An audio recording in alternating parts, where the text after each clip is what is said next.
A sociedade brasileira convive historicamente com muitas carências.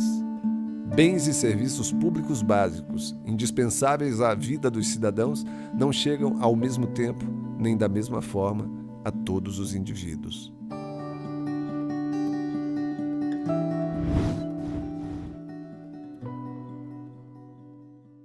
O acesso à justiça encontra desafios em diferentes níveis. Um deles está em identificar quais são as necessidades graves e urgentes da sociedade. As políticas públicas não chegam a todas as pessoas da mesma forma. Nós podemos citar como exemplo o saneamento básico. Vejam a contradição. Nas cidades, nós temos o saneamento básico bem organizado, exatamente onde vivem as pessoas com maior poder econômico. Onde está o maior poder econômico, as políticas públicas chegam melhor. Exatamente naqueles lugares, por exemplo, em que as pessoas têm, inclusive, as condições de construir sua própria fossa séptica, por exemplo. Mas na periferia, onde estão as pessoas mais pobres, o saneamento básico chega muito mais lentamente. Exatamente naqueles lugares em que as pessoas não têm condição alguma sequer de se alimentar. Nem sempre é fácil para o sujeito relacionar os problemas de seu dia a dia com as obrigações do Estado. O destinatário de uma política pública, por exemplo, consegue compreender as reais razões pelas quais um bem ou serviço público não chega até ele? Eu penso que a maioria das pessoas não reconhece o acesso à habitação, o acesso à saúde, o acesso à segurança como uma questão de acesso à justiça. A maioria das pessoas imagina que essas questões, a falta de acesso a essas questões, às vezes é por uma simples omissão dela própria. Ela acha que em algum momento vai alcançar isso por uma dádiva de um certo governo, um gestor, um grande líder que em algum momento vai proporcionar isso a toda a sociedade, ou uma dádiva mesmo divina. E o outro desafio também é da população se perceber enquanto agente sujeito desses direitos. Precisa se organizar, porque de forma individual fica muito mais difícil ter acesso à casa. Então, por exemplo, nós temos hoje vários movimentos de moradia e as pessoas são organizadas de forma associativa. Agora, a associação, você sabe, é uma via de mão dupla. Precisa se organizar, é preciso estar disposto a ir para as reuniões, é preciso se juntar com os iguais para poder reivindicar os seus direitos. Além disso, a organização das pessoas em torno da compreensão da realidade e de sua transformação encontra resistência em interesses poderosos que vão do político ao econômico. Durante muito tempo foi dito, durante 5 séculos, que política é coisa de cachorro grande. Política é coisa de branco, né? Não é coisa de cachorro miúdo, não é coisa de preto, de índio. Política é coisa de branco. E isso dito 500 anos vira verdade na maioria das cabeças. Então, nesse sentido, eu acho que é um grande desafio. A população perceber que pode juntos, organizados, buscar esses direitos e pressionar, inclusive, os poderes públicos para que venha diminuindo cada vez mais esse grau de burocracia para acesso aos programas. A pressão ela vai existir, de uma forma ou de outra. Quando nós vamos decidir questões de relevância social, questões de relevância para o meio ambiente, a pressão ela vai existir.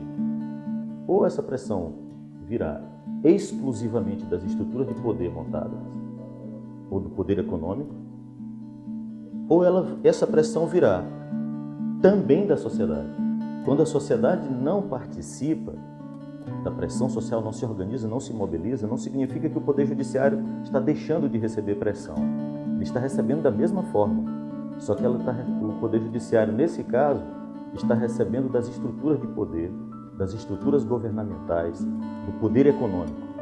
Quando a mobilização social acontece, quando a organização social e a mobilização social funcionam, o Poder Judiciário está, aí sim, decidindo de forma equilibrada. Há, portanto, um processo que tende a esconder o caráter público e relevante dos problemas sociais. Agora, nós dispomos de todo um aparato de comunicação, né, que dá invisibilidade para as lutas, que imprime uma cegueira na sociedade, na opinião pública, onde os movimentos de resistência, onde as mobilizações sociais não ganham visibilidade. Sociedades desiguais são sociedades que não atendem adequadamente às necessidades de seus integrantes. As sociedades em que a distribuição de direitos não é equilibrada, elas são menos felizes. E elas são menos felizes porque é impossível construir uma sociedade em que uma parte da sociedade tenha tudo, tenha acesso a tudo, uma outra parte, e a maior dela, não tenha acesso ao essencial para viver, e neste mesmo espaço nós consigamos garantir um equilíbrio, uma condição adequada em que este lado viva bem. Esse desequilíbrio, ele atinge a todos.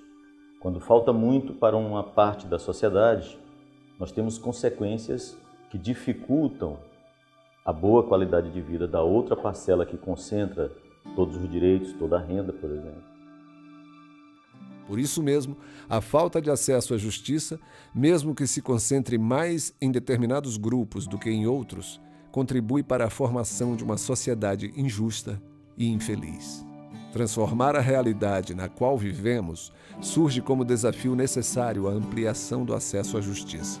A sociedade brasileira precisa ter essa consciência de que ela tem direitos e que ela tem o direito a buscar esse direito.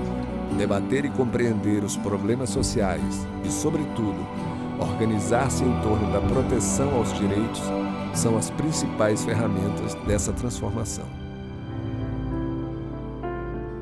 Há muito tempo a gente vem sofrendo, ao longo do tempo, sofrendo por não conhecer os nossos direitos, por não saber reivindicar esses direitos. Tá? Se na época que Pedro Álvares Cabral ele invadiu o Brasil e os indígenas soubessem falar português, como a gente sabe falar hoje, tivesse um grau acadêmico que nem a gente tem hoje, e soubesse dizer não, Pedro Álvares Cabral não tinha ficado com esse status de descobridor, tá? Porque a gente não ia permitir. A gente ia lutar, a gente ia querer que a história fosse contada do nosso jeito. No próximo episódio de Novos Caminhos, veremos a relação do acesso à justiça com as políticas públicas que devem ser desenvolvidas pelo Estado para satisfazer as necessidades da população.